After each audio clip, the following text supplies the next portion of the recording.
ज्या मूलभूत गरजा आहेत, जो आमचा आदिवासी घटक आहे, जो आमचा मागासवर्गीय घटक आहे, जो आर्थिक बाबतीमध्ये कमकुवत आहे, त्या प्रत्येक घटकाला मदत करण्याचा प्रयत्न केला. आणि आम्ही साधारण हे जे काही आम्हाला पाठबळ मिळालेलं होतं जनतेचं, या जबाबदारीची जाणीव आम्हाला असून आम्ही विकसित भारताबरोबर विकसित महाराष्ट्र करण्याचा हा आमचा संकल्प आहे. आणि हा विकास शाश्वत आणि सर्वसमावेशक अशा प्रकारचा असेल.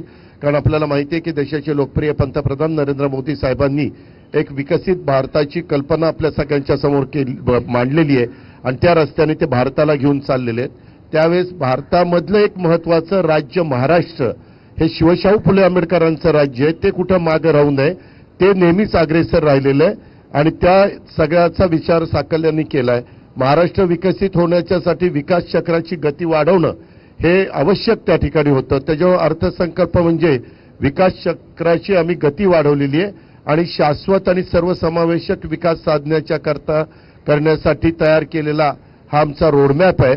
जसं मुख्यमंत्र्यांनी आधी सांगितलं होतं की महाराष्ट्र आता थांबणार नाही, विकास आता लांबणार नाही, तर ते कृतीमध्ये देखील आम्हाला प्रत्येक गोष्ट दाखवावी लागणार आहे. त्याच्यावर विकास प्रगती विकासाची गती हे शासनाचं येणाऱ्या 5 वर्षातील आमचं